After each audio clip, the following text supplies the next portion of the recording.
പരിശുദ്ധ പരമ ദിവ്യകാരുണ്യത്തിന് ആരാധനയും സ്തുതിയും പുകഴ്ചയും ഉണ്ടായിരിക്കട്ടെ. അപ്പോഴ് ജിഷ്മയുടെ മനസ്സിൽ പരിശുദ്ധാത്മാവ് തോന്നിക്കും, എന്താണ്, നീ ഇപ്പോൾ ഭർത്താവ് സെപ്പറേറ്റ് ആയിരിക്കുന്നു, നിനക്ക് ജോലിയില്ല, നീ ഒറ്റപ്പെട്ടിരിക്കുന്നു എന്ന് പറയുമ്പോൾ ദൈവം തന്നെ ഈ ജെറമിയ നമ്മൾ കണ്ടതുപോലെ 29:14 അനുസരിച്ചുകൊണ്ട് എന്നെ കണ്ടെത്താൻ ഞാൻ ഇടയാക്കും. അങ്ങനെ ദൈവം തന്നെ ഇവളോട് പറയും, ഞാൻ സംസാരിക്കാം, നീ ബൈബിൾ ഓപ്പൺ ചെയ്യാൻ പറയും. ഉടനെ പരിശുദ്ധാത്മാവിൻ്റെ നിവേശനത്താൽ ഇവൾ ബൈബിൾ ഓപ്പൺ ചെയ്യും. ബൈബിൾ ഓപ്പൺ ചെയ്യുകയും ഉടനെ ദൈവം ഇവളോട് സംസാരിക്കും. എന്താ സംസാരിക്കണത്? ധൈര്യമായിരിക്കുക, ഭയപ്പെടരുത്, മുന്നോട്ട് പോവുക, നീ പോകുന്നിടത്തെല്ലാം ഞാൻ നിൻ്റെ കൂടെ ഉണ്ടാകും. ശ്രുതികട്ടെ ഹല്ലേലൂയ. ഹല്ലേലൂയ ഹല്ലേലൂയ ഹല്ലേലൂയ യേശുവേ നന്ദി, യേശുവേ ആരാധന, ഹല്ലേലൂയ ഹല്ലേലൂയ. ഇതൊരു ഉടമ്പടി വചനമാണ്, നമുക്ക് എല്ലാവർക്കും അറിയാവുന്നതാണ്. എന്താണിത്? യോശുവ 1:9 എടുത്ത്. ശക്തനും ധീരനുമായിരിക്കണമെന്നും അതന്നെ പറഞ്ഞേ, ശക്തനും ധീരനുമായിരിക്കുക. ഭയപ്പെടുകയോ പരിഭ്രമിക്കുകയോ ചെയ്യരുതെന്ന് നിന്നോട് ഞാൻ കൽപ്പിച്ചിട്ടില്ലയോ? എന്ത് മധുരമാ, കേൾക്കുമ്പോൾ തന്നെ നമുക്ക് മധുരം തോന്നും. എന്താണ്? ശക്തനും ധീരയുമായിരിക്കുക. എന്താണ് ചെയ്യേണ്ടത്? ഒന്ന് വായിച്ചേ. ശക്തനും ധീരനുമായിരിക്കണമെന്നും ഭയപ്പെടുകയോ പരിഭ്രമിക്കുകയോ ചെയ്യരുതെന്നും നിന്നോട് ഞാൻ കൽപ്പിച്ചിട്ടില്ലയോ? നിന്റെ ദൈവമായ നേരത്തെ പറഞ്ഞിട്ടുള്ളത് ഓർക്കണം. എന്താണ്? എന്തെങ്കിലും വിഷയങ്ങൾ വരുമ്പോഴേ ബൈബിൾ തുറന്ന് തന്നെ അത് മെസ്സേജ് കിട്ടണമെന്ന് നിങ്ങൾ വാശി പിടിക്കരുത്. ഇപ്പം എന്താ പറഞ്ഞിരിക്കണത്? നിന്നോട് ഞാൻ നേരത്തെ പറഞ്ഞിട്ടില്ലയോ? എത്രയോ പ്രാവശ്യം പറഞ്ഞിരിക്കണം. എന്താ പറഞ്ഞിരിക്കണത്? ശക്തനും ധീരനുമായിരിക്കുക. പിന്നെ ഭയപ്പെടുകയോ പരിഭ്രമിക്കുകയോ വേണ്ട. ഭർത്താവ് സെപ്പറേറ്റ് ആയെന്ന് വിചാരിച്ചുകൊണ്ട് ഭയപ്പെടേണ്ട, പരിഭ്രമിക്കണ്ട. ജോലിയില്ല എന്ന് വിചാരിച്ചുകൊണ്ട് ഭയപ്പെടേണ്ട, പരിഭ്രമിക്കണ്ട. എന്താണ്? നിന്റെ ദൈവമായ കർത്താവ് നീ പോകുന്നിടത്തെല്ലാം നിന്നോട് കൂടെ ഉണ്ടായിരിക്കും. അവിടെ ഡൈവേഴ്സും ഇല്ല, സെപ്പറേഷനും ഇല്ല. അത് നിങ്ങൾ മനസ്സിലാക്കണം. ദൈവത്തെ ഇങ്ങനെയാണ് സ്നേഹിക്കേണ്ടത്. എന്താണ്? ആരെല്ലാം എൻ്റെ കൂടെ ഉള്ളവരെല്ലാം, മക്കളായാലും ശരി, ഭർത്താവായാലും ഭാര്യയായാലും നാളെ സെപ്പറേറ്റായി പോകും. പക്ഷെ നിന്റെ ദൈവമായ കർത്താവ് നീ പോകുന്നിടത്തെല്ലാം, അത് ഐസിയുലായാലും വെന്റിലേറ്ററായാലും സ്വർഗത്തിലായാലും, ഞാൻ നിന്റെ കൂടെ ഉണ്ടാകും. കൈയടിച്ച് സ്തുതിക്കട്ടെ. Hallelujah hallelujah hallelujah hallelujah. അന്ത്യം വരെ ഞങ്ങളുടെ കൂടെ നന്ദി പറയുന്നു. പരിശുദ്ധ പരമ ദിവ്യകാരുണ്യത്തിന് ആരാധനയും സ്തുതിയും പുകഴ്ചയും ഉണ്ടായിരിക്കട്ടെ. അതായത് ഈ പണ്ട് ജിഷയുടെ വന്ന് ചോദിക്കണ ഭർത്താവുമായിട്ട്, എന്തിനാണ് ഈ ആൾക്കൂട്ടം എല്ലാം ഇവിടെ വന്നിരിക്കണത്, വല്ലതും അറിഞ്ഞിട്ടാണെന്ന് ഇല്ലേ? ഇങ്ങനെ എവിടെയെങ്കിലും അനുഗ്രഹം ഉണ്ടെങ്കിൽ കുറേ എണ്ണം ഓടിക്കൂടുമെന്നുള്ളതാണ് ഇവിടെ മനസ്സിരിപ്പ്. അതാണ് സംഭവം. ആ കമൻറ്റ് ചെയ്ത ആള് ഇപ്പോഴെന്താ പറ്റിയത്? ഈ ആൾക്കൂട്ടത്തിലേക്ക് തിരിച്ചു വരേണ്ടി. അവർ വന്ന് ഉടമ്പടി എടുക്കും ഉടനെ. എന്താ? നീ പോകുന്നിടത്തെല്ലാം നിൻ്റെ കൂടെ ഞാനുണ്ടാവും എന്ന് പറഞ്ഞില്ലേ? അപ്പോൾ ദൈവം ഓൺലൈനിലുണ്ടല്ലോ. ഇനി എന്താ ചെയ്യുന്നത്? അടുത്ത നടപടി എന്താണ്? ഉടമ്പടി എടുക്കുക. ആ ഉടമ്പടി എടുക്കുമ്പോൾ മാത്രമേ നമുക്ക് മനസ്സിലാകത്തുള്ളൂ എന്തിനാണ് ഇവിടെ ജനങ്ങൾ ഓടിക്കൂടണമെന്ന്. അപ്പോൾ ജിഷ വന്ന് ഉടമ്പടി എടുക്കും. ഉടമ്പടി എടുത്തു കഴിഞ്ഞിട്ട് എന്താ സംഭവിച്ചത്? മറ്റ് പ്രാർത്ഥന അനുഭവങ്ങൾക്കില്ലാത്ത വ്യത്യസ്തമായൊരു അനുഭവം ഉടമ്പടിക്കുള്ളത് എന്താണെന്നറിയാമോ? അത് ഇപ്പം നമുക്കറിയാമല്ലോ. ഇപ്പം ദൈവത്തെ അനുഭവിക്കുന്നത് ബൈബിളിൽ പഞ്ചേന്ദ്രിയങ്ങളിലൂടെയാണ് അനുഭവിക്കണം. പല അനുഭവങ്ങളുണ്ട്. മനോധ്യാനത്തിലുണ്ട്, ആന്തരികമായ അനുഭവങ്ങളുണ്ട്, അതേസമയം ആന്തരിക ധ്യാനാനുഭവങ്ങളുണ്ട്, പക്ഷെ അതൊക്കെ ചുമ്മാ പണ്ഡിതന്മാർക്ക് വല്ല വിരലുണ്ടാവുന്ന ആൾക്കാർക്ക് ഉള്ളതാണ്. ഈ വിരലുണ്ടാവുന്ന പണ്ഡിതന്മാർ ആരെങ്കിലും അതിൽ എത്ര പേര് കർത്താവിന് വേണ്ടി മിഷൻ പ്രവർത്തനം ചെയ്തിട്ടുണ്ട്, എത്ര പേര് കർത്താവിന് വേണ്ടി മരിച്ചിട്ടുണ്ട്, എത്ര പേര് സുവിശേഷ സാക്ഷ്യം വഹിച്ചിട്ടുണ്ടെന്ന് ചോദിച്ചു കഴിഞ്ഞാൽ പരിങ്ങലായി പോകും. പക്ഷെ സാധാരണ മനുഷ്യൻ്റെ അനുഭവം എന്താണ്? അവൻ ടാഞ്ചിബിളായിട്ടാണ്. അപ്പോസ്തലന്മാരുടെ അനുഭവമാണ് അവർക്കുള്ളത്. എന്താണ്? ഞങ്ങൾ കണ്ണുകൊണ്ട് കണ്ടത്. Take the word of God. 1 യോഹന്നാൻ 1:1. 1 യോഹന്നാൻ 1:1. ആദ്യം മുതൽ ഉണ്ടായിരുന്നതും പറഞ്ഞേ, ആദ്യം മുതൽ ഉണ്ടായിരുന്നതും ഞങ്ങൾ കേട്ടതും സ്വന്തം കണ്ണുകൊണ്ട് കണ്ടതും സൂക്ഷിച്ചു വീക്ഷിച്ചതും കൈകൊണ്ട് സ്പർശിച്ചതുമായ ജീവന്റെ വചനത്തെ ഞങ്ങൾ അറിയിക്കുന്നു. അപ്പോസ്തലന്മാരുടെ അനുഭവം തന്നെ എന്താണ്? കണ്ണുകൊണ്ട് കണ്ടത്. പറഞ്ഞേ, കണ്ണുകൊണ്ട് കണ്ടത്, ചെവി കൊണ്ട് കേട്ടത്, കൈകൊണ്ട് സ്പർശിച്ചത്. ഇപ്പോഴും 2 അവയവം പുറത്തായി പോയി. എന്തൊക്കെയാണ്? മൂക്കും നാക്കും. പക്ഷെ ഉടമ്പടി എടുക്കുമ്പോൾ ജിഷയ്ക്ക് എന്താ സംഭവിക്കണമെന്ന് അറിയാവോ? ഉടമ്പടി എടുത്ത് വീട്ടിൽ ചെന്നപ്പോൾ എന്ത് പറ്റി? പ്രാർത്ഥിക്കാൻ വേണ്ടി മുട്ടുകുത്തിയപ്പോൾ തന്നെ അമ്മയും ജിഷയും പരസ്പരം നോക്കാൻ തുടങ്ങി. അപ്പം അമ്മ ചോദിച്ച്, എടി മുല്ലപ്പൂവിൻ്റെ മണം വരുന്നുണ്ടാ? ആ ഉണ്ടമ്മേ. അപ്പം 2 പേരും അഭിഷേകത്തിലായി. അമ്മ അവിടെ വന്ന്. അപ്പം അനിയത്തി പുറകിരുന്നുണ്ട് പ്രാർത്ഥിക്കുന്നുണ്ട്. അവൾക്ക് സങ്കടമായി. നിങ്ങളുടെ 2 അമ്മ വന്നല്ല, എൻ്റെ അടുത്ത് മാത്രം വന്നില്ല എന്ന് പറയുകയും ഇടിച്ചു കുത്തി മൂക്കിലേക്ക് ഈ സുഗന്ധാഭിഷേകം കയറിപ്പോകും. ഒക്കെ 3 പേർക്കും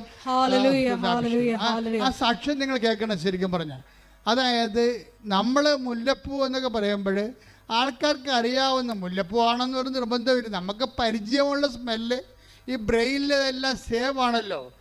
കാര്യം അതെന്താ വെച്ചാൽ ഇതൊരു സ്മെല്ലിങ് എന്ന് പറയുന്ന സംഭവം. മൂക്ക് ഒരു ഈ ഘ്രാണയന്ത്രം എന്ന് പറഞ്ഞാൽ ഇത് ശരിക്കും പറഞ്ഞാൽ ദൈവാനുഭവത്തിൻ്റെ ഒരു 4ാം ഇന്ദ്രിയമായിട്ട് വർക്കൗട്ട് ചെയ്യുകയാണ്. അത് ഒരാൾക്ക് മാത്രമല്ല. ഇനിയിപ്പം നാക്കുണ്ട്. നാക്കെന്ന് പറയുമ്പോൾ ഈ നാക്ക് പ്രശ്നം എന്ന് വെച്ചാൽ നാക്ക് നമുക്കറിയാം, നമ്മുടെ ഈ നാക്കല്ല അവിടെ ഉദ്ദേശിക്കുന്നത്. കർത്താവ് എത്ര നല്ലവനെന്ന് take the word of God. ശ്രുതികട്ടെ. Hallelujah, hallelujah, hallelujah. യേശുവേ നന്ദി. Hallelujah, hallelujah. യേശുവേ സ്തുതി. Hallelujah, hallelujah. സങ്കീർത്തനം 34:8. കർത്താവ് എത്ര നല്ലവനെന്ന് രുചിച്ചറിയുവിൻ. പറഞ്ഞേ, കർത്താവ് എത്ര നല്ലവനെന്ന് രുചിച്ചറിയുവിൻ. അപ്പൊ നമ്മൾ ദൈവത്തെക്കുറിച്ച് ചിന്തിക്കുമ്പോഴും ആലോചിക്കുമ്പോഴും ഒക്കെ നമുക്കല്ലാത്ത ഒരു മധുരം നമുക്ക് ആന്തരികമായ ഈ ആന്തരിക രസനയിൽ അനുഭവപ്പെടും. അത് ഒരു അത്തരം അനുഭവങ്ങളിലേക്ക് നമ്മൾ എത്തപ്പെടാൻ വേണ്ടിയാണ് ദൈവം ഈ ക്രമീകരണങ്ങളൊക്കെ നമ്മുടെ ജീവിതത്തിലെ സമ്മർദ്ദങ്ങളൊക്കെ ചെയ്യണത്. ദൈവത്തെ അനുഭവിക്കാനുള്ള ഇപ്പം തന്നെ കഴിഞ്ഞ ദിവസങ്ങളിൽ ഞാൻ ആദ്യം പറഞ്ഞില്ലേ, ആ സാന്ദ്ര പറഞ്ഞെന്തറിയോ? എനിക്കിപ്പോൾ ജവമാലത്തിലുള്ളത് ജിലേബി കഴിക്കണ പോലെയാണെന്ന്. ജവമാല അധികം ചെല്ലാത്ത ആളായിരുന്നു, പക്ഷെ അഭിഷേകം കിട്ടിയ ആളിനെ അഭിഷേകം കിട്ടിയിട്ട് ജപമാല ചെല്ലുമ്പോൾ ആന്തരിക മധുരം വരികയാണ്. എനിക്ക് ഇപ്പം ജപമാല ചെല്ലണത് ജിലേബി കഴിക്കണ പോലെയാണെന്ന്. അത് ഇവള് പറയണത് ബൈബിൾ വായിക്കുമ്പോൾ എനിക്ക് ആന്തരിക അഭിഷേകം കിട്ടുമെന്നാണ്. ഇത് ആന്തരിക രസനയിലുള്ള ആത്മാവിൻ്റെ നാവിലുള്ള ഒരു മധുരമാണ്, ഒരു അനുഭവമാണ് ശരിക്കും. അത് ബൈബിള് പിന്നെ അത് പറയുന്നുണ്ട് മധുരത്തെക്കുറിച്ച്.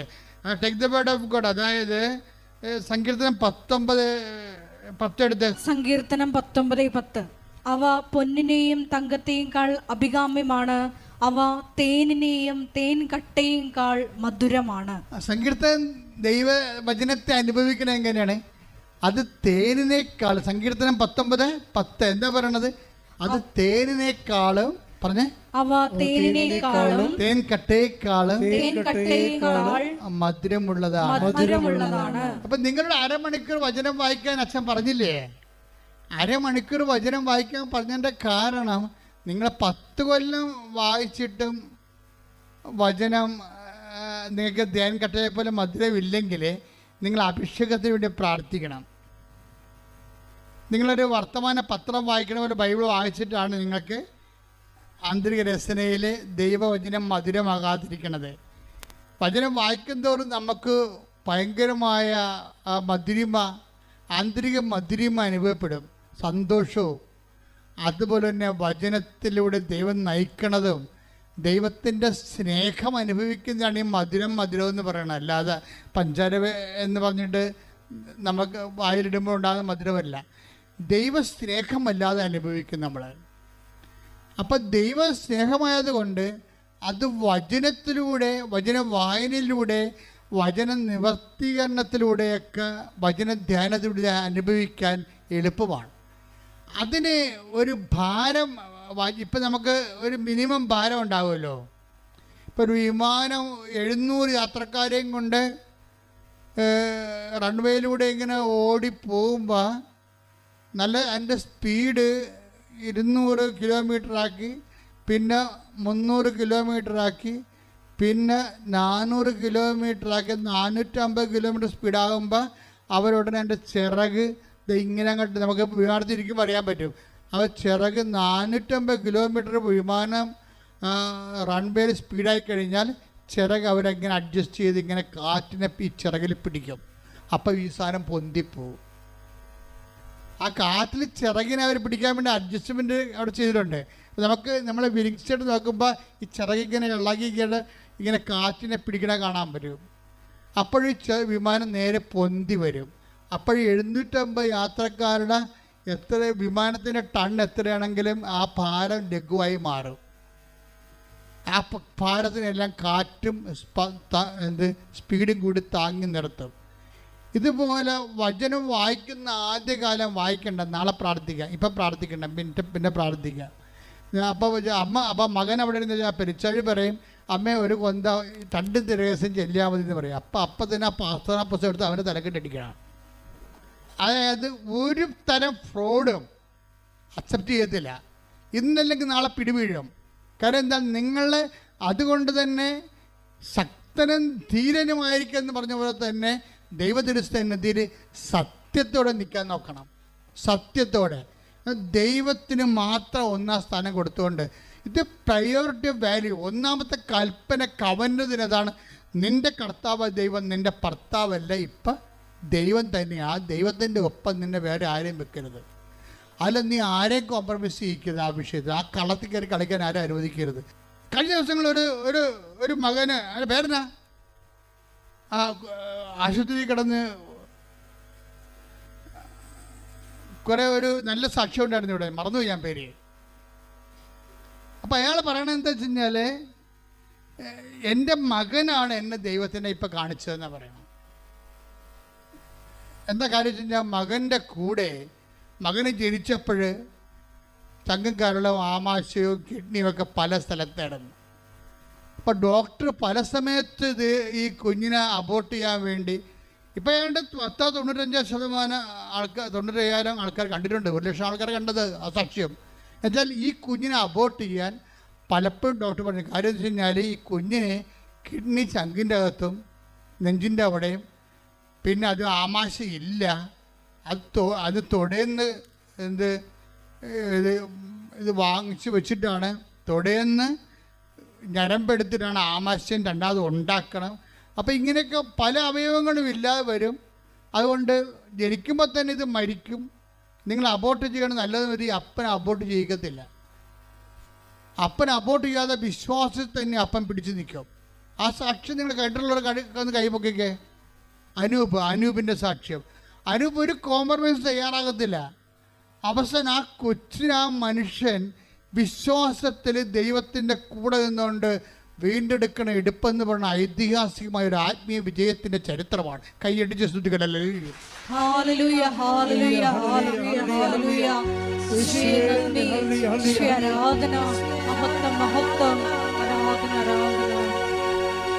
ഇത്ര നല്ല ദൈവത്തോട്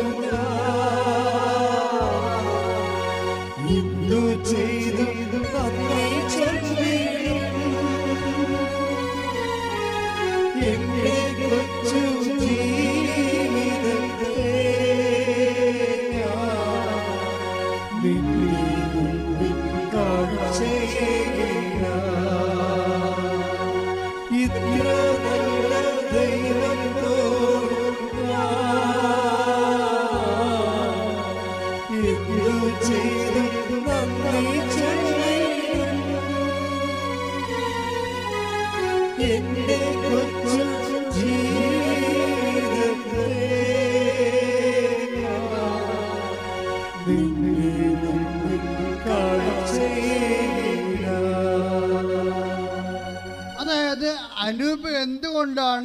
ഡൈവേഴ്സ് ചെയ്യരുത്,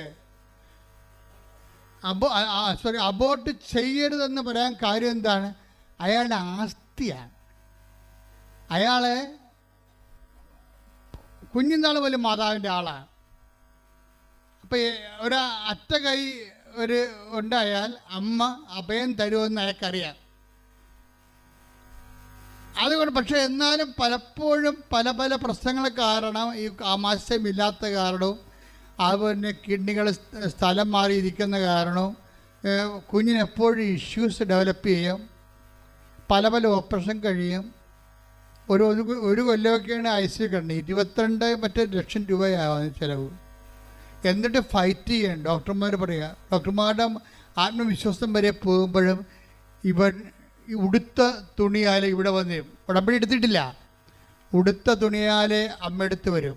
അമ്മയെടുത്ത് വന്നിട്ട് പറയും, ഞാൻ അമ്മയ്ക്ക് ഒരാഴ്ച തരും എൻ്റെ കുഞ്ഞിനെ രക്ഷപ്പെടുത്താൻ. അവിടെ നിന്ന് അവൻ പറയും, ഞാൻ ഉടുത്ത തുണിയാലെ ഷേവ് പോലും ചെയ്യാതെ അമ്മയുടെ മുമ്പ് വന്ന് നിൽക്കുകയാണ്, ഞാൻ അമ്മയ്ക്ക് ഒരാഴ്ച തരും. ഇന്ന് ശനിയാഴ്ച, അടുത്ത ശനിയാഴ്ചക്കുള്ളിൽ എൻ്റെ കുഞ്ഞ് റെഡി ആയിരിക്കണം, ഞാൻ പോകണമെന്ന് പറയും. അത് ആധികാരികതയാണ്. എന്ന് വെച്ച് കഴിഞ്ഞാൽ അങ്ങനെ പറയാനുള്ള ഒരു ചങ്കൂറ്റം എങ്ങനെ കിട്ടിയതാണത്? നേരത്തെ ദൈവത്തിന് വേണ്ടി ജീവിക്കുമ്പോൾ ആധ്യാത്മിക ജീവിതം നിനക്ക് നൽകുന്ന ഒരു ഈടുവെപ്പാണ്. കൈയടിച്ച് ശ്രദ്ധിക്കട്ടെ. ഹല്ലേലൂയ.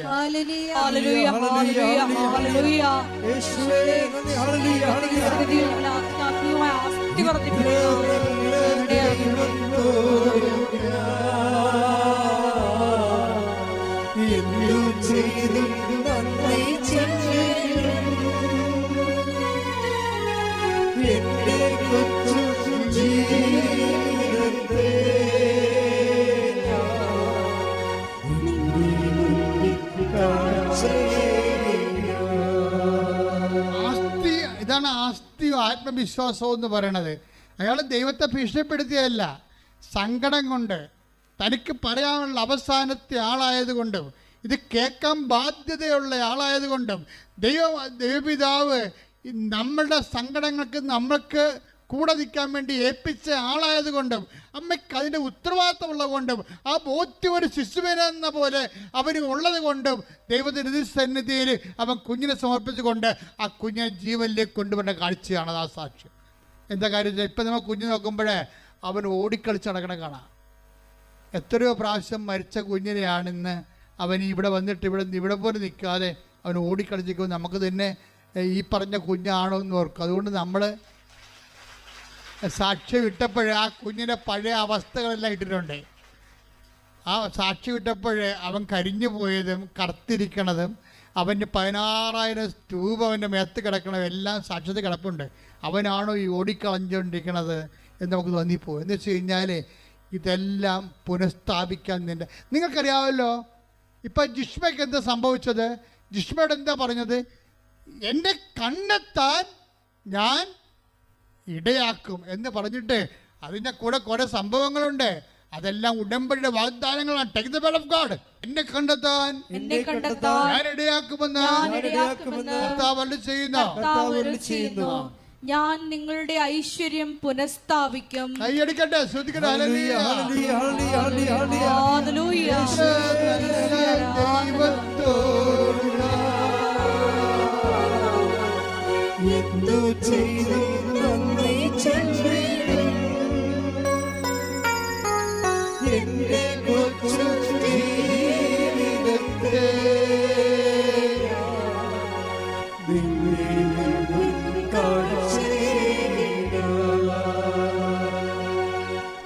അടുത്ത വചനം വായിച്ചേ. നിങ്ങളെ ചിതറിച്ചിരിക്കുന്ന എല്ലാ സ്ഥലങ്ങളിലും ദേശങ്ങളിൽ നിന്ന് ഞാൻ നിങ്ങളെ ഒരുമിച്ച് കൂട്ടും. ഇതെല്ലാം ഉടമ്പടിയുടെ വാഗ്ദാനങ്ങളാണ്. എന്തൊക്കെയാണ് പറഞ്ഞിരിക്കുന്നത് എന്ന് പറഞ്ഞേ? എന്നെ കണ്ടെത്താൻ ഞാൻ ഇടയാക്കും. ഞാൻ നിന്റെ ഐശ്വര്യം പുനഃസ്ഥാപിക്കും. നിന്നെ ചിതറിച്ചിരിക്കുന്ന സ്ഥലത്തിൽ നിന്ന് ഞാൻ നിന്നെ കൂട്ടിച്ചേർക്കും. ആർക്കുള്ള വചനമാണിത്? ഇത് ജിഷ്മക്കുള്ള വചനമാണ്. എന്താ കാര്യം അറിയാവോ? ഉടമ്പടി എടുത്ത് കഴിഞ്ഞപ്പോൾ അവൾക്ക് ജോലി കിട്ടി. അത് ജോലിയില്ലായിരിക്കരുന്ന്, അമ്മ ജോലി കൊടുത്തു, ഗവൺമെൻറ് ജോലി കൊടുത്തു. അപ്പം തന്നെ പിടിച്ചു നിൽക്കാനുള്ള ഒരു തറയായി. പിന്നെ 1 കൊല്ലം കഴിഞ്ഞപ്പോൾ കേസ് തീർന്നപ്പോൾ എന്നാ പറ്റി? അവർ തമ്മിൽ വീണ്ടും യോജിച്ചു. അതെന്തിൻ്റെ പ്രകാരമാണ്? അത് ഈ ജെറമ്യ 29:14. എന്താ കാര്യം? അതായത് നിങ്ങളെ ചിതറിച്ചിരിക്കുന്ന സ്ഥലത്ത് നിന്ന്, സെപ്പറേറ്റായ സ്ഥലത്ത് നിന്ന് ഞാൻ നിങ്ങളെ ഒരുമിച്ച് കൂട്ടും. നിങ്ങളുടെ ജീവിത പങ്കാളിയോ മക്കളോ ഭർത്താവോ ഭാര്യയോ ആരും നിങ്ങളിൽ നിന്ന് വേർപെട്ടു പോയാലും ഉടമ്പടി പ്രകാരം അവരെ തിരിച്ചു കൊണ്ടുവന്ന് നിങ്ങളെ ഐക്യപ്പെടുത്താൻ ദൈവം നിങ്ങളെ കാത്തിരിക്കുന്നു. ശ്രദ്ധിക്കട്ടെ. Hallelujah, hallelujah, hallelujah. യേശുവേ ആരാധന, ഹല്ലേലൂയ. യേശുവേ ആരാധന, ഹല്ലേലൂയ. Hallelujah, hallelujah.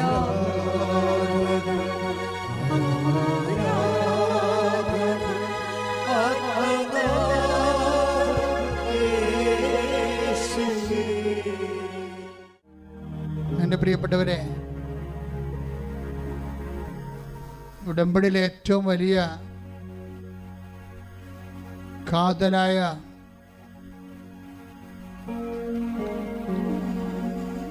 ദൈവിക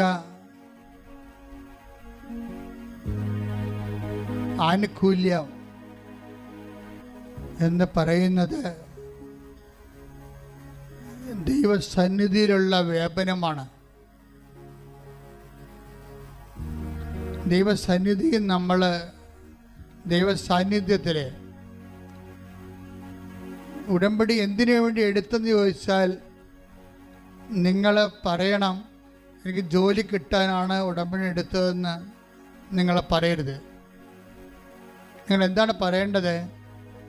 എനിക്ക് ദൈവത്തിൻ്റെ മുമ്പിൽ നിൽക്കാൻ വേണ്ടിയാണ് ഞാൻ ഉടമ്പടി എടുത്തതെന്ന് പറയണം. എന്തിനാണ് നിങ്ങൾ ഉടമ്പടി എടുത്തത്? ദൈവത്തിൻ്റെ മുമ്പിൽ നിൽക്കാൻ. ബാക്കിയുള്ളത് ചെയ്യണ ദൈവമാണ്. അല്ല, ഞാൻ ഉടമ്പടി എടുത്തത് ജോലി കിട്ടാനാണ്, പെണ്ണ് കെട്ടാനാണ് എന്ന് നിങ്ങൾ പറയരുത്. നിങ്ങൾ എന്താ പറയേണ്ടത്? ഞാൻ ഉടമ്പടി എടുത്തത് ദൈവത്തിൻ്റെ മുമ്പിൽ നിൽക്കാൻ. അതാണ് 17:1. Take the word of God. ഉൽപ്പത്തി 17:1. അബ്രാമിന് 99 വയസ്സായപ്പോൾ കർത്താവ് പ്രത്യക്ഷപ്പെട്ട് അവനോട് അരുളി ചെയ്തു, സർവശക്തനായ ദൈവമാണ് ഞാൻ, എൻ്റെ മുമ്പിൽ വ്യാപരിക്കുക, കുറ്റമറ്റവനായി വർത്തിക്കുക. ഉടമ്പടി ചെയ്യുന്നതിൻ്റെ പ്രധാനപ്പെട്ട കാരണങ്ങളൊന്ന് ദൈവം ആവശ്യപ്പെടുന്നത് എന്താണ്? എൻ്റെ മുമ്പിൽ വ്യാപരിക്കുക, പറഞ്ഞേ, എൻ്റെ മുമ്പിൽ വ്യാപരിക്കുക, കുറ്റമറ്റവനായിരിക്കുക. അപ്പൊ നമ്മൾ എന്തിനാ ഉടമ്പടി ചെയ്യണത്? ദൈവത്തിൻ്റെ മുമ്പിൽ വ്യാപരിക്കാനും കുറ്റമറ്റവരായിരിക്കാനും വേണ്ടിയാണ്. ഇതാണ് എൻ്റെ ബേസിക് എന്ന് പറയണത്. ഉടമ്പടി എടുത്തു കഴിഞ്ഞാൽ നമ്മൾ ദൈവത്തിരുസന്നിധിയിൽ ദൈവദൃഷ്ടിയിൽ കുറ്റമറ്റവരായി അത് പ്രോസസ്സാണ്. ഓൾറെഡി തടം ചിലപ്പോൾ എല്ലാവർക്കും നടക്കത്തില്ല, പക്ഷെ നമുക്കതിനു വേണ്ടി ശ്രമിക്കാൻ പറ്റും. പ്രാർത്ഥിക്കുക, കർത്താവേ, ഉടമ്പടി പ്രകാരം അങ്ങയുടെ മുമ്പിൽ വ്യാപരിക്കാനും കുറ്റമറ്റവരായിരിക്കാനും എന്നെ സഹായിക്കണമേ. Praise the Lord. ഹല്ലേലൂയ.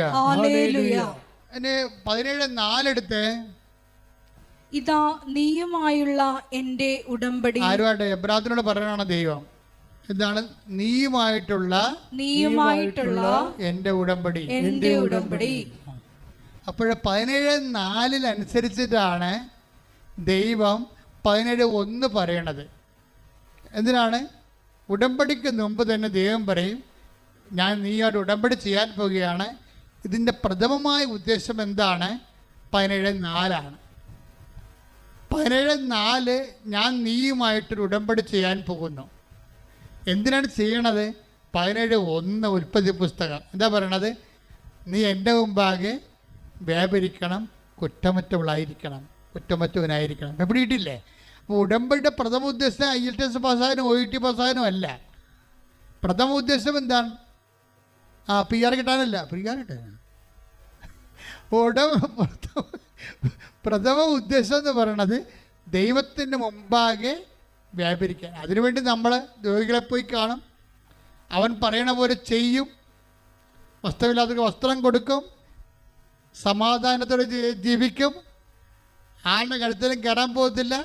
കഴുത്തിൽ കയറുന്നവരെ നമ്മൾ നല്ല ഉപദേശം കൊടുത്തിട്ട് കർത്താവിൻ്റെ വചനത്തേക്ക് നയിക്കും. അങ്ങനെ നമ്മൾ സൽപ്രവൃത്തി ചെയ്തുകൊണ്ട് കർത്താവിൻ്റെ മുമ്പാകെ വ്യാപരിക്കും. കൈയടിച്ച് ശ്രദ്ധിക്കട്ടെ. Hallelujah, hallelujah. യേശുവേ നന്ദി, യേശുവേ ആരാധന, മഹത്വം, മഹത്വം, ആരാധന, ഹല്ലേലൂയ. അതായത് ഇതിൻ്റെ ഒരു വിഷയം വെച്ചാൽ ഉടമ്പടിക്കുള്ളൊരു ഗുണമുണ്ട്. അതായത് ഉടമ്പടി പാലിക്കാൻ, ഇപ്പം നമ്മൾ ഉടമ്പടിക്ക് ബ്രേക്കായാലും, ഇപ്പം നിങ്ങൾക്ക് മനസ്സിലായില്ലേ, ബ്രേക്ക് എന്ന് പറയുന്നത് ചെറുപ്പക്കാരുടെ കൂട്ടത്തിലുള്ള പ്രധാനപ്പെട്ട വാക്കാണ്. ദൈവമായിട്ടും ഇങ്ങനെ ബ്രേക്കാകാനുള്ള സാധ്യതയുണ്ട്. അപ്പം ദൈവമായിട്ട് ബ്രേക്കായാലും നമ്മളെ മനുഷ്യന്മാർ ബ്രേക്കാകണ പോലെ ബ്രേക്കായി പോകത്തില്ല. കാര്യം ദൈവം വിശ്വസ്തനായിരിക്കും എപ്പോഴായാലും. മനുഷ്യന്മാരാണ് വേറെ ഒരു ആണിനെ പെണ്ണിനെ കാണുമ്പോൾ വാലുവാട്ടിക്കൊണ്ട് അതിൻ്റെ പുറകെ പോകുന്നത്. എന്നിട്ട് തേച്ചിട്ട് നീ എന്നെ അമേരിക്ക കൊണ്ടുപോവുക, നീ എന്നെ കാനഡയിൽ കൊണ്ടുപോവുക, അവനെന്നെ കൊണ്ടുപോകുക എന്ന് പറഞ്ഞാൽ അത്രേ ഉള്ളൂ ഈ സംഭവം. അതിനുള്ളിൽ നമ്മുടെ കാശെല്ലാം അവൾ മൊബൈൽ ചാർജ് തീർത്ത് കാണും. അപ്പം മനുഷ്യന്മാർ പെട്ടെന്ന് തേക്കും, പക്ഷെ ദൈവത്തിന് തേക്കാൻ പറ്റത്തില്ല. പക്ഷെ ദൈവം എങ്ങനെയാണെന്നറിയാവോ? ദൈവം, നീ ദൈവത്തിന് ബ്രേക്ക് ചെയ്താലും ദൈവം നിന്നെ ബ്രേക്ക് ചെയ്യത്തില്ല. അത് ഏറ്റവും കൂടുതൽ അറിയാവുന്ന ആർക്കാണെന്ന് അറിയാവോ? ദാവീദിനാണ്. ദാവീദ് അഭ്യാസം മൊത്തം കാണിച്ചായിരുന്നു.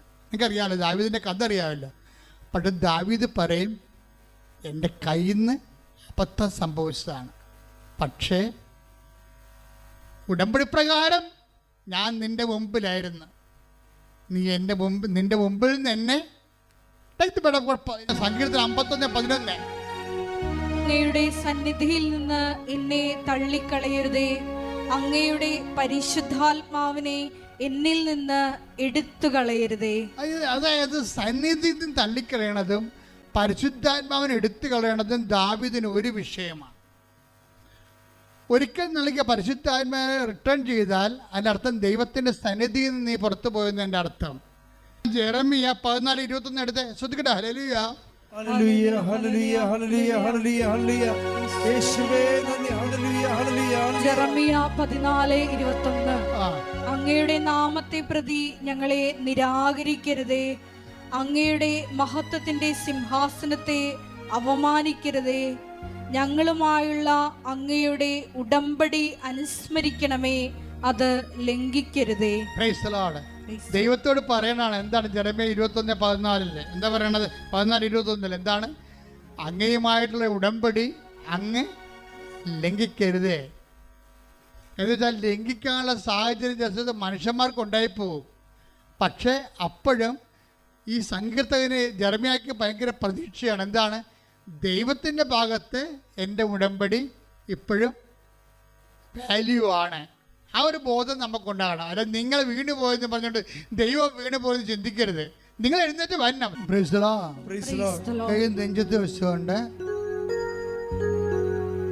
രോഗസൗഖ്യ പ്രാർത്ഥനയിലേക്ക് നമ്മൾ പ്രവേശിക്കുകയാണ്. പകുതിയോളം പ്രാർത്ഥന നമ്മളെ കയറിയപ്പോൾ തന്നെ ഈശോ അഭിഷേകവും ദർശനവും ഒക്കെ നൽകിയായിരുന്നു. ആ സമയത്ത് അനേകം പേരെ കർത്താവ് സ്പർശിച്ചിട്ടുണ്ട്. ഇപ്പോൾ അവസാനമായ ആശീർവാദത്തിൻ്റെ സമയത്ത് വീണ്ടും നമ്മൾ രോഗസൗഖ്യ പ്രാർത്ഥനയിലേക്ക് പ്രവേശിക്കുകയാണ്. നന്നായി ഓൺലൈനിലുള്ളവരും പ്രത്യേകം ഈ സമയത്ത് ജാഗ്രതയോടെ നിൽക്കുക, സ്വിച്ചുകൊണ്ട് നിൽക്കുക, ദൈവസ്നേഹത്തോടെ നിൽക്കുക. എൻ്റെ ഉടമ്പടിയിൽ നിന്ന് എന്നെ തള്ളിക്കളയെന്ന് പ്രാർത്ഥിക്കുക. അങ്ങയുടെ ദുരസ്ഥനിധിയിൽ നിന്ന് എന്നെ തള്ളിക്കളയില്ലേ എന്ന് പ്രാർത്ഥിക്കുക. എന്നോട് കണ്ണ കാണിക്കണമെന്ന് പ്രാർത്ഥിക്കുക. എൻ്റെ വിശുദ്ധമായ തിരുമുറിവാടുന്ന വലത് കരം, ആണിപ്പഴുതാടുന്ന അത്ഭുത കരം കർത്താവ്, ഇവിടെ തീർത്ഥാടനത്തിൽ ഓൺലൈനിലും പ്രാർത്ഥിക്കുന്ന അവരെപ്പോഴും പ്രാർത്ഥിക്കുമ്പോഴും കർത്താവ്, ഈ നിന്റെ ആണിപ്പഴുതാടുന്ന അത്ഭുത കരം അവിടെ ശിരസിൽ വെക്കണേ പ്രാർത്ഥിക്കുന്ന കർത്താവേ, അവിടെ സന്ധ്യബന്ധങ്ങൾ കർത്താവിൻ്റെ രക്തം നിറയട്ടെ. അവിടെ മാംസപേശികളിലെ കർത്താവിൻ്റെ രക്തം നിറയട്ടെ. അവിടെ രക്തഞരമ്പുകളിലെ കർത്താവിൻ്റെ രക്തം നിറയട്ടെ. കർത്താവെ, അവരുടെ കരള്, കിഡ്നി, ആസ്മ രോഗങ്ങള്, കരൾ രോഗങ്ങള്, ശ്വാസകോശ രോഗങ്ങള്, ബ്രെയിൻ്റെ ക്യാൻസർ, ബ്രെയിൻ്റെ ട്യൂമറ്, PCOD രോഗങ്ങള്, കർത്താവെ, എല്ലാ രോഗങ്ങളും, കരൾ രോഗങ്ങൾ കർത്താവ്, പാങ്ക്രിയാസ് രോഗങ്ങൾ കർത്താവെ, നടുവലിൻ്റെ വേദനകൾ കർത്താവെ, അങ്ങേറ്റെടുക്കണം പ്രാർത്ഥിക്കുന്നു. വെള്ള നിറമുള്ള പാണ്ട് രോഗങ്ങൾ കർത്താവെ, തിരുവത്തത് കഴുകണമേ കർത്താവെ. അസ്ഥി ക്ഷയിക്കുന്ന അസുഖങ്ങൾ കർത്താവെ, എല്ലാ തരത്തിലുള്ള മുഴകൾ വരുന്ന രോഗങ്ങൾ കർത്താവെ സ്പർശിക്കണമേ കർത്താവ്. തൈറോയ്ഡ് രോഗങ്ങൾ, ടോൺസിൽ രോഗങ്ങൾ സ്പർശിക്കണേ കർത്താവെ. കണ്ണിന് കാഴ്ച മങ്ങുന്നവർ, ചെവിക്ക് കേട് മങ്ങുന്നവരെ സ്പർശിക്കണേ കർത്താവ്. ദൈവത്തിൻ്റെ കരുണ സ്പർശിക്കട്ടെ.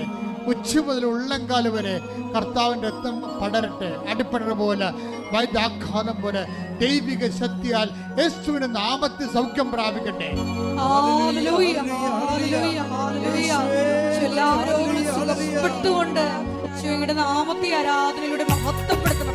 മുഴുവൻ കുരുക്കൾ വരികയും മുതുകത്തോളം 4-5 കുരുക്കുകൾ പഴുത്തു നിൽക്കുകയും ചെയ്യുന്ന വ്യക്തിയെ കർത്താവ് സ്പർശിച്ച് സൗഖ്യപ്പെടുത്തിക്കൊണ്ടിരിക്കുന്ന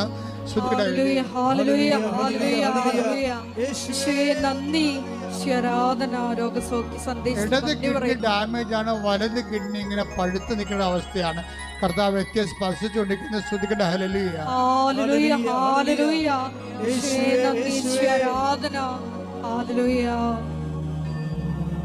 എൻ്റെ പ്രിയപ്പെട്ടവരെ, കർത്താവിൻ്റെ തിരുസന്നിധിയിലാണ് നമ്മളായിരിക്കുന്നത്. കൂടുതൽ കൂടുതൽ വിശുദ്ധിയോടെ ജീവിക്കാനാണ്.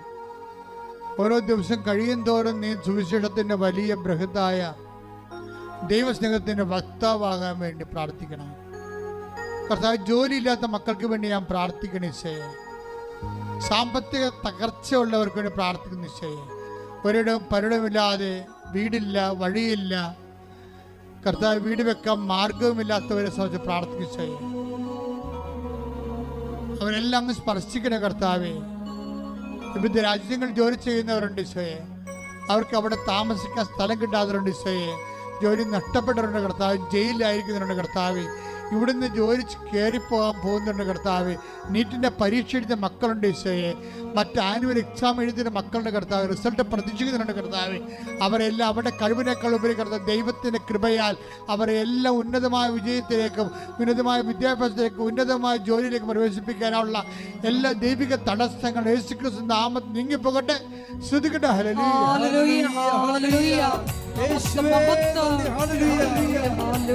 എൻ്റെ മക്കളെ, ജപ്തി നടപടി നേരിടുന്നവരെ മക്കളെ ഓർത്ത് ദുഃഖിക്കുകയും അവർക്ക് ജോലിയില്ല, അവർക്ക് വേറെ ബന്ധങ്ങളിൽ പെട്ടുപോയി, കുടുംബത്തിൽ കയറുന്നില്ല, വിളിച്ചിട്ട് എടുക്കണില്ല, അവർക്ക് ഡിപ്രഷനാണ്, അങ്ങനെയൊക്കെയുള്ള മക്കളെ ഓർത്ത് വേദനിക്കുന്ന മാതാപിതാക്കന്മാരെ ഓർത്ത് പ്രാർത്ഥിക്കുന്ന സമയമാണിത്. അതുപോലെ ലഹരി പദാർത്ഥങ്ങൾ അടിപ്പെട്ടു പോയ ഭർത്താക്കന്മാരുണ്ട്, അപ്പന്മാരുണ്ട്, അവരെല്ലാം ഓർത്ത് പ്രാർത്ഥിക്കുന്ന സമയമാണിത്. അടഞ്ഞുപോയ കെട്ടിടങ്ങൾ, വാടക പോയിട്ട് പണം കൊടുത്തിട്ട് തിരികെ കിട്ടാത്തവര്, വാടക കൊടുത്ത് കെട്ടിടങ്ങൾ ഒഴിപ്പിക്കാൻ പറ്റാതിരിക്കുന്നവര്, വീടുകൾ കെട്ടിയിട്ടിട്ട് അത് വിൽക്കാൻ പറ്റാതിരിക്കുന്നവര്, വാടക കൊടുക്കാൻ പറ്റാതിരിക്കുന്നവര്, തർക്കപ്പുരയിടങ്ങള് എല്ലാം സമർപ്പിച്ച് പ്രാർത്ഥിക്കുന്നു. രേഖകള്, സർട്ടിഫിക്കറ്റുകൾ കിട്ടാത്തവര്, കളഞ്ഞു പോയവര് ഇപ്പം സമർപ്പിച്ച് പ്രാർത്ഥിക്കുന്നു. മക്കൾ ഇല്ലാത്തവര്, 7 വർഷമായിട്ട് മക്കളില്ലാത്തവർ ഈശോ നേരിട്ട് കാണിക്കുന്നുണ്ട് ഇപ്പോഴേ. പക്ഷെ ഭർത്താവിന് അസ്ഥിക്ക് അകൽച്ചയാണ്. അത് സുഖപ്പെടുത്തിക്കൊണ്ട് അവർക്ക് കുഞ്ഞിനെ കൊടുക്കും, അവർക്കൊന്ന് സാക്ഷ്യം പറയാൻ കഴിയും.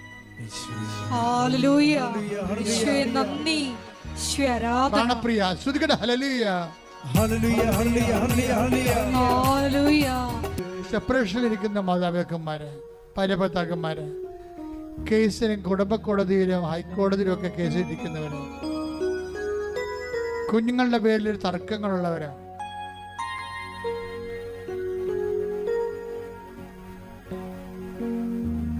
അതുപോലെ തന്നെ വിവിധങ്ങളായ മറ്റ് അവിശ്വസ്തത കാരണം, കുടുംബത്തിൽ അവിശ്വസ്തത, ചിലപ്പോൾ വേറെ പെണ്ണുങ്ങളോട് ബന്ധം, ചില പുരുഷന്മാരുടെ ബന്ധം,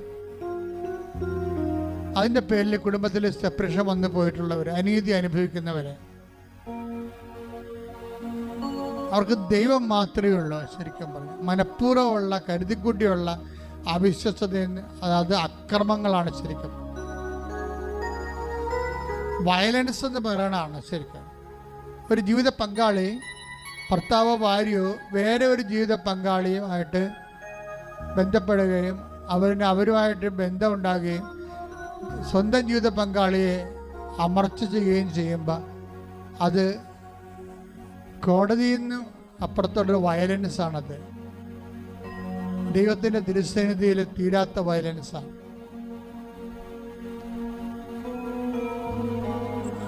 അങ്ങനെയുള്ള ഇരകള് അതിൽ നിന്ന് എത്രയും വേഗം രക്ഷപ്പെടാൻ വേണ്ടി ഇടിമുഴക്കം പോലെ ശ്രുതിക്കട്ടെ. ഹല്ലേലൂയ, ഹല്ലേലൂയ, ഹല്ലേലൂയ, ആരാധന, ഹല്ലേലൂയ, മഹത്വം, ആരാധന, ആരാധന, ഹല്ലേലൂയ, യേശുവേ നന്ദി, ആരാധന.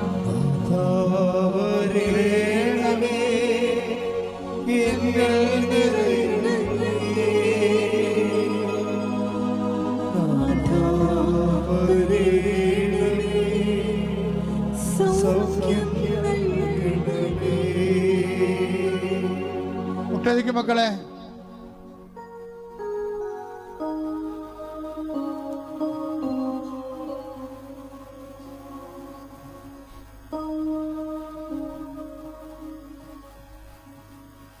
മൗനമായി പ്രാർത്ഥിക്കട്ടെ. സമാപന ആശീർവാദമാണ്. ഒരിക്കൽ കൂടി മരിയൻ ഉടമ്പടിയിൽ സമർപ്പിച്ചിരിക്കുന്ന എല്ലാ വിഷയങ്ങളും, നമ്മുടെ ജീവിതത്തിൽ ഇപ്പം നൊമ്പരപ്പെടുത്തുന്ന വിഷയങ്ങളും ദൈവമാതാവിൻ്റെ മധ്യസ്ഥയിൽ ദിവ്യകാരുണ്യ സന്നിധിയിൽ സമർപ്പിച്ച് നമുക്കൊരു നിമിഷം പ്രാർത്ഥിക്കാം. ജെറമിയ 29:14 തിരുവചനത്തിൻ്റെ വലിയ വെളിപാടനുസരിച്ചുകൊണ്ട് നിങ്ങൾ എന്നെ കണ്ടെത്താൻ ഞാൻ ഇടയാക്കുമെന്നാണ് ഈശോ നമ്മളോട് പറഞ്ഞത്. ദാവീദിന്റെ പ്രാർത്ഥന പോലെ അങ്ങയുടെ സന്നിധിയിൽ നിന്ന് ഞങ്ങളെ തള്ളിക്കളയരുതേ, അങ്ങയുടെ പരിശുദ്ധാത്മാവിനെ ഞങ്ങളിൽ നിന്ന് തിരികെ എടുക്കരുതേ എന്ന പ്രാർത്ഥനയോടുകൂടി നമുക്ക് ശിരസ് നമിച്ച് ദിവ്യകാരുണ്യനാഥന്റെ ആശീർവാദം സ്വീകരിക്കാം.